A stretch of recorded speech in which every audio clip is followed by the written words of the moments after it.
ಶುಕ್ರ ಸಂಚಾರದಂದೇ ಗಜಕೇಸರಿ ಯೋಗ ಮಕರ ರಾಶಿಯವರಿಗೆ ಏನೇನು ಫಲ. ವೀಕ್ಷಕರೆಲ್ಲರಿಗೂ ವಿಶೇಷ ಕಾರ್ಯಕ್ರಮಕ್ಕೆ ಸ್ವಾಗತ. ಸ್ನೇಹಿತರೆ, ವೈದಿಕ ಜ್ಯೋತಿಷ್ಯದ ಪ್ರಕಾರ ಶುಕ್ರನು ಕರ್ಕಾಟಕ ರಾಶಿಗೆ ಸಾಗುವ ಜೊತೆಗೆ ಗಜಕೇಸರಿ ರಾಜಯೋಗ ರೂಪುಗೊಳ್ಳುತ್ತಿರುವುದು ಜ್ಯೋತಿಷ್ಯ ದೃಷ್ಟಿಯಿಂದ ಅತ್ಯಂತ ಮಹತ್ವದ ಹಾಗೂ ಶುಭಕರ ಸಂಯೋಜನೆ ಎಂದು ಪರಿಗಣಿಸಲಾಗಿದೆ. ಈ ಗ್ರಹ ಸ್ಥಿತಿಯ ಪರಿಣಾಮವಾಗಿ ಎಲ್ಲಾ 12 ರಾಶಿಗಳಿಗೂ ವೃತ್ತಿ ಮತ್ತು ಆರ್ಥಿಕ ಕ್ಷೇತ್ರಗಳಲ್ಲಿ ಸಕಾರಾತ್ಮಕ ಬದಲಾವಣೆಗಳು ಕಾಣಿಸಿಕೊಳ್ಳುವ ಸಾಧ್ಯತೆ ಇದೆ. ವಿಶೇಷವಾಗಿ ಕೆಲಸದ ಸ್ಥಳದಲ್ಲಿ ಹೊಸ ಅವಕಾಶಗಳು, ಗೌರವ ಮತ್ತು ಪ್ರಗತಿ ಹೆಚ್ಚುವ ಸೂಚನೆಗಳಿವೆ. ಆರ್ಥಿಕವಾಗಿ ಈ ಅವಧಿಯು ಲಾಭದಾಯಕವಾಗಿದ್ದು ಹೊಸ ಆದಾಯದ ಮೂಲಗಳು ಹೊರಹೊಮ್ಮಬಹುದು. ಹೀಗಾಗಿ 12 ರಾಶಿಗಳಲ್ಲಿ ಯಾರಿಗೆ ಏನೇನು ಫಲ ಎಂಬುದರ ಮಾಹಿತಿ ಇಲ್ಲಿದೆ. ಜ್ಯೋತಿಷ್ಯ ಪ್ರಕಾರ ಗ್ರಹಗಳ ಸಂಚಾರವು ಬಹಳ ಮಹತ್ವದ ಘಟನೆ ಎಂದು ಪರಿಗಣಿಸಲಾಗುತ್ತದೆ. ಈ ಹಿನ್ನೆಲೆಯಲ್ಲಿ ಶುಕ್ರನು ಕರ್ಕಾಟಕ ರಾಶಿಗೆ ಪ್ರವೇಶಿಸುವುದು ವಿಶೇಷ ಫಲಿತಾಂಶಗಳನ್ನು ನೀಡುವ ಸಂಚಾರವಾಗಿದೆ. ಜೂನ್ ತಿಂಗಳಿನ 8ನೇ ತಾರೀಕಿನ ಸೋಮವಾರದಿಂದ ಶುಕ್ರನು ಕರ್ಕಾಟಕ ರಾಶಿಗೆ ಪ್ರವೇಶಿಸುತ್ತಾನೆ. ಅಲ್ಲಿ ಈಗಾಗಲೇ ಗುರುನು ಸ್ಥಿತಿಯಲ್ಲಿದ್ದಾನೆ. ಈ 2 ಶುಭ ಗ್ರಹಗಳ ಸಂಯೋಗದಿಂದ ಗಜಲಕ್ಷ್ಮಿ ಯೋಗ ರೂಪುಗೊಳ್ಳುತ್ತದೆ. ಶುಕ್ರನು ಜುಲೈ ತಿಂಗಳಿನ 4ನೇ ತಾರೀಕಿನವರೆಗೆ ಕರ್ಕಾಟಕ ರಾಶಿಯಲ್ಲಿ ಸ್ಥಿತಿಯಾಗಿರುತ್ತಾನೆ. ಈ ಸಂಚಾರವು ಭೌತಿಕ ಸೌಕರ್ಯಗಳು, ಆರ್ಥಿಕ ಸಮೃದ್ಧಿ ಮತ್ತು ಜೀವನದಲ್ಲಿ ಸ್ಥಿರತೆಯನ್ನು ಹೆಚ್ಚಿಸುವ ಸೂಚನೆ ನೀಡುತ್ತದೆ. ಶುಕ್ರ ಮತ್ತು ಗುರುವಿನ ಈ ಸಂಯೋಗವು ವ್ಯಕ್ತಿಗಳ ಜೀವನದಲ್ಲಿ ಸಕಾರಾತ್ಮಕ ಶಕ್ತಿ ಮತ್ತು ಉತ್ತಮ ಅವಕಾಶಗಳನ್ನು ತರುತ್ತದೆ ಎಂದು ಜ್ಯೋತಿಷ್ಯ ಶಾಸ್ತ್ರದಲ್ಲಿ ಹೇಳಲಾಗಿದೆ. ಒಟ್ಟಾರೆಯಾಗಿ ಇದು ಸಂಪತ್ತು, ಸೌಭಾಗ್ಯ ಮತ್ತು ಸುಖ ಸಮೃದ್ಧಿಗೆ ಸಂಬಂಧಿಸಿದ ಶುಭ ಕಾಲವೆಂದು ಪರಿಗಣಿಸಲಾಗುತ್ತದೆ. ಹಾಗಾದರೆ ಎಂದಿನಂತೆ ನಮ್ಮ ವಿನಂತಿ ಎಂದರೆ, ನೀವಿನ್ನೂ ನಮ್ಮ ಚಾನೆಲ್ ಅನ್ನು ಸಬ್ಸ್ಕ್ರೈಬ್ ಮಾಡಿಲ್ಲವೆಂದರೆ ದಯವಿಟ್ಟು ಈಗಲೇ ನಮ್ಮ ಚಾನೆಲ್ ಅನ್ನು ಸಬ್ಸ್ಕ್ರೈಬ್ ಮಾಡಿ. ಹಾಗೆ ನಿರಂತರ ವಿಡಿಯೋ ಅಪ್ಡೇಟ್ಸ್ಗಳಿಗಾಗಿ ತಪ್ಪದೇ ಪಕ್ಕದ ಬೆಲ್ ಐಕಾನ್ ಬಟನ್ ಕೂಡ ಕ್ಲಿಕ್ ಮಾಡಿ.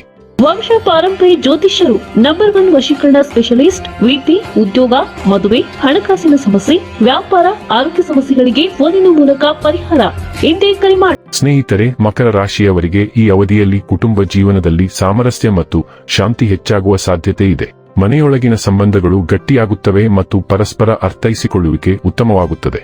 ವ್ಯಾಪಾರ ಪಾಲುದಾರಿಕೆಯಿಂದ ಸಹ ನಿಮಗೆ ಲಾಭ ದೊರೆಯುವ ಸೂಚನೆಗಳಿವೆ.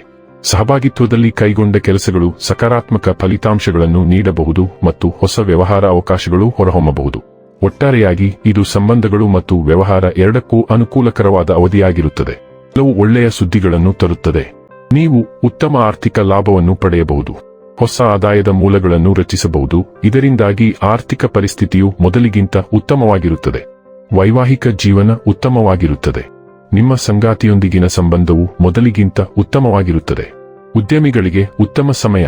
ಹೊಸ ಡೀಲ್ಗಳನ್ನು ಕಾಣಬಹುದು. ಇದರಲ್ಲಿ ನೀವು ದೊಡ್ಡ ಲಾಭವನ್ನು ಗಳಿಸಬಹುದು. ಕೌಟುಂಬಿಕ ಜೀವನದಲ್ಲೂ ಮಧುರತೆ ಇರುತ್ತದೆ.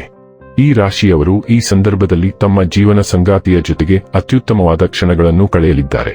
ಜೀವನ ಸಂಗಾತಿಯ ಪ್ರತಿಯೊಂದು ಕಷ್ಟ ಸುಖಗಳನ್ನು ಕೂಡ ನೀವು ಅರ್ಥ ಮಾಡಿಕೊಳ್ಳಲಿದ್ದೀರಿ ಹಾಗೂ ನಿಮ್ಮ ಪ್ರತಿಯೊಂದು ಕಷ್ಟ ಸುಖಗಳನ್ನು ಅವರು ಕೂಡ ಅರ್ಥ ಮಾಡಿಕೊಂಡು ಪರಸ್ಪರ ಅನ್ಯೋನ್ಯವಾಗಿ ಜೀವನ ನಡೆಸುವಂತಹ ರಹಸ್ಯದ ಗುಟ್ಟನ್ನು ಈ ಸಂದರ್ಭದಲ್ಲಿ ನೀವಿಬ್ಬರೂ ಕೂಡ ಅರ್ಥ ಮಾಡಿಕೊಳ್ಳಲಿದ್ದೀರಿ.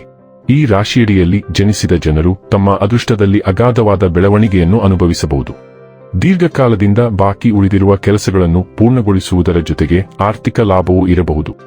ದೀರ್ಘಕಾಲದ ಒತ್ತಡದಿಂದ ನೀವು ಪರಿಹಾರ ಪಡೆಯಬಹುದು. ನಿಮ್ಮ ಕುಟುಂಬದೊಂದಿಗೆ ನೀವು ಉತ್ತಮ ಸಮಯವನ್ನು ಕಳೆಯಬಹುದು. ಆತ್ಮವಿಶ್ವಾಸ ವೇಗವಾಗಿ ಹೆಚ್ಚಾಗಬಹುದು.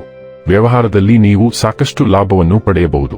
ಆತ್ಮವಿಶ್ವಾಸ ವೇಗವಾಗಿ ಹೆಚ್ಚಾಗಬಹುದು. ವ್ಯವಹಾರದಲ್ಲಿ ನೀವು ಬಯಸಿದ ಯಶಸ್ಸನ್ನು ಸಾಧಿಸಬಹುದು. ಸಮಾಜದಲ್ಲಿ ಗೌರವ ಮತ್ತು ಗೌರವ ವೇಗವಾಗಿ ಹೆಚ್ಚಾಗಬಹುದು. ಆರ್ಥಿಕ ಪರಿಸ್ಥಿತಿ ಉತ್ತಮವಾಗಿರಲಿದೆ. ಹಠಾತ್ ಆರ್ಥಿಕ ಲಾಭದ ಸಾಧ್ಯತೆಗಳು ಇವೆ. ವೀಕ್ಷಕರೇ, ಇದಾಗಿತ್ತು ಮಕರ ರಾಶಿಯ ಜಾತಕದವರ ಗಜಕೇಸರಿ ಯೋಗ ಫಲದ ಮಾಹಿತಿ ಇಷ್ಟವಾದರೆ ವಿಡಿಯೋವನ್ನು ಲೈಕ್ ಮತ್ತು ಶೇರ್ ಮಾಡಿ. ಜೈ ಶ್ರೀರಾಮ್. ಕಾಮೆಂಟ್ ಬಾಕ್ಸ್ನಲ್ಲಿ ಬರೆಯಿರಿ. ಹಾಗೆ ಚಾನೆಲ್ ಸಬ್ಸ್ಕ್ರೈಬ್ ಮಾಡುವುದರ ಜೊತೆಗೆ ನಿರಂತರ ವಿಡಿಯೋ ಅಪ್ಡೇಟ್ಸ್ಗಳಿಗಾಗಿ ಪಕ್ಕದ ಬೆಲ್ ಐಕಾನ್ ಕ್ಲಿಕ್ ಮಾಡಿ.